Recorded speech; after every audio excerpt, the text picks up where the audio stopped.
Hi friend, তোমরা সবাই কেমন আছো? আশা করি তোমরা সবাই ভালো আছো। আমিও অনেক অনেক অনেক ভালো আছি। তোমরা তো আমার থাম্বনেলটা দেখে বোঝাই গেছো যে তোমাদের সাথে আমি কী শেয়ার করতে যাচ্ছি। আজকে আমি শেয়ার করতে যাচ্ছি আমি জীবনের ফার্স্ট টাইম, আমার লাইফের ফার্স্ট টাইম আমি কুলপুকুর মন্দিরে পুজো দিতে গেছি। আমার সাথে আমার দিদি গেছে আর আমার মামুনি গেছে। দেখো আমরা অটোয় উঠে গেছি। অটোয় ওঠার পরে অটোর থেকে দেখো আমরা নেমে গেছি। অনেকটা দূরই ছিল, বেশি একটা দূর না, অনেকটা দূর বলতে। তারপরে নামার পরে আমি ওকে বলছিলাম সত্যি কুলপুকুর মন্দিরটা অনেক ভালো। তারপরে তোমরা সবাই দেখে নাও যে কতটা ভিড় ওর মধ্যে হয়েছে। আমরা ১টার সময় গেছিলাম পুজো দিতে, তাই এতটা ভিড়।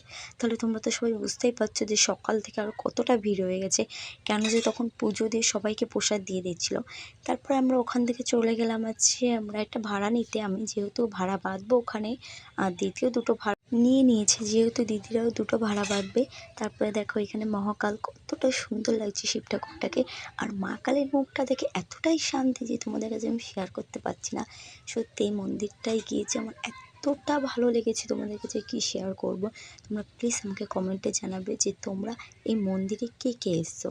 তারপরে আমি ঠাকুরকে দর্শন করে চলে গেছি এখানে আমি ভাড়া বাঁধতে। তোমরা সবাই প্লিজ ঠাকুরের কাছে করবে যেন আমার আশাটা পূর্ণ হয়। যদি আমার আশাটা পূরণ হয় তাহলে আমি এখানে এসে আবার পুজো দিয়ে যাব। তারপরে এখানে আমি ধূপকাঠি আর মোমবাতি ধরাতে চলে গেছিলাম। তারপরে এখান থেকে ধূপকাঠি মোমবাতি ধরিয়ে আমাদের সত্যি অনেকটা খিদে পেয়ে গেছিলো, যেহেতু আমরা সকালবেলা না খেয়ে পুজো দিতে এসেছিলাম। তারপরে মামনি আর আমি এখানে খেয়ে নিয়েছিলাম কুলফি আইসক্রিম, আর দিদি নিয়েছিল ঘুগনি, কারণ যে আমি ঝাল খেতে পাই না আর দিদির ঝালটা খেতে খুবই ভালো লাগে, তাই দিদি ঝাল ঝাল ঘুগনি খেয়ে নিয়েছিল। তারপর আমরা অটোয় উঠে গেছি। অটোয় উঠে দেখো আমরা বাড়িতে চলে যাচ্ছি। কিন্তু তোমরা কমেন্টে জানাবে যে তোমরা কে কে কুলপুকুর মন্দিরে এসছো আর কে কে আসোনি। আমার তো ফার্স্ট টাইম গিয়ে সত্যি খুবই ভালো লেগেছে। তারপরে দেখো আমরা অটো থেকে নেমে গেছি। তোমরা তো চোখ মুখ দেখে বুঝতেই পারছো যে আমরা কতটা ক্লান্ত। মানে ভীষণ শরীরটা অসুস্থ হয়ে গেছে, মানে হাঁটতে ইচ্ছা করছে না। তোমাদের কাছে তো একটা কথাই শেয়ার করতে বলেছে, ওখানে গিয়ে আমার মা জুতোটাই হারিয়ে গেছে। তারপরে আমি অন্য লোকের একটা ছেঁড়া জুতো, মানে অন্য একটা বইয়ের ছেঁড়া জুতো পরে এসেছিলাম।